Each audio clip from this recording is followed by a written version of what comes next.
नाज़रीन, 2 दिन पहले हजरत मौलाना अरशद मदनी की ऑडियो रिकॉर्डिंग वायरल होती है, जिसमें उसामा नामी शख्स हजरत से ये कहकर बात करता है कि मैं हजरत मौलाना कलीम सिद्दीकी का भतीजा हूँ, जिसको लेकर हजरत की ऑडियो रिकॉर्डिंग की जाती है और धोखे से वायरल कर दी जाती है।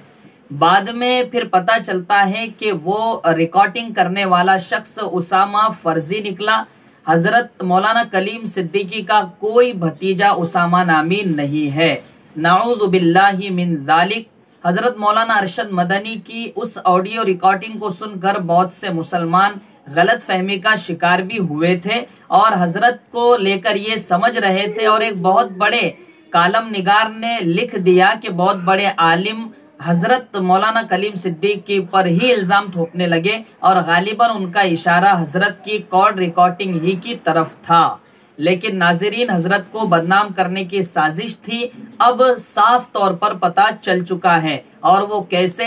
अब मैं हजरत की जो प्रेस रिलीज वायरल हुई है और जो सबके सामने आई है, उसमें हजरत ने क्या कुछ कहा है उसको वाज़े अल्फाज में हूबहू आपके सामने पेश करने जा रहा हूँ।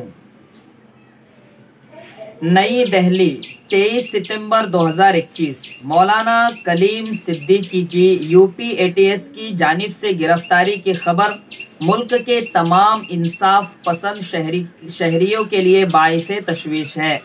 मौलाना मोहतरम की गिरफ्तारी पर सदर जमीयत उलमा हिंद मौलाना अरशद मदनी ने सख्त रद्द अमल का इजहार करते हुए कहा कि तब्दीली मजहब के इल्ज़ाम में मौलाना कलीम सिद्दीकी की गिरफ्तारी को जिस तरह से मीडिया पेश कर रहा है वो काबिल मजम्मत और बाइसे तशवीश है।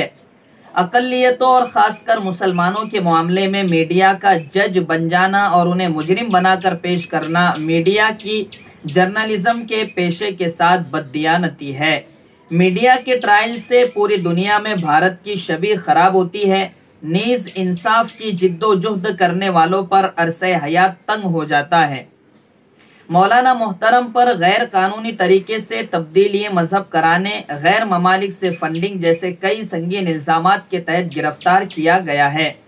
मौलाना मदनी ने कहा कि ये सारे इल्जामात सरासर बेबुनियाद और गलत है, क्योंकि किसी गैर मुस्लिम को ज़बरदस्ती मुसलमान नहीं बनाया जा सकता।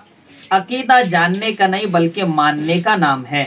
इसका ताल्लुक इंसान के दिल से है, जो किसी के बस में नहीं होता है।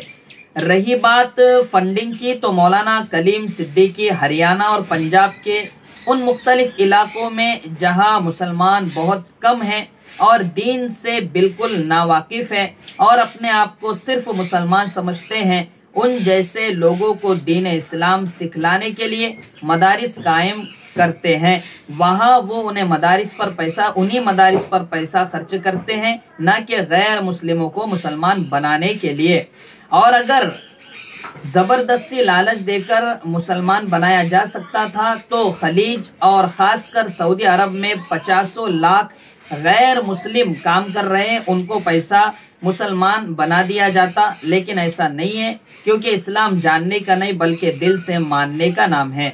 आखिर में मौलाना मदनी ने कहा कि मौसूफ की गिरफ्तारी ने एक बार फिर कई सवाल खड़े कर दिए हैं और उस गिरफ्तारी को हिंदू मुस्लिम मुनाफरत को फ़रोग़ देने की मज़मूम कोशिश करा दिया है। मौलाना मदनी ने कहा कि तमाम इंसाफ पसंद लोगों को ये जिम्मेदारी है कि वो फ़िरका परस्तों की इस मज़मूम साजिश को कोशिशों को भरपूर मुखालफत करे, क्योंकि फ़िरका परस्ती मुल्क के लिए इंतहाई नुकसानदेह है। Fazlur Rahman Qasmi, press secretary Jamiat Ulama Hind Arshad Madani. नाज़रीन, आपने सुना, हजरत ने वाज़े अल्फाज में हजरत मौलाना की गिरफ्तारी और उन पर इल्ज़ामात को बेबुनियाद करार दिया और कहा है कि उन्हें गलत तरीके से फंसाया जा रहा है।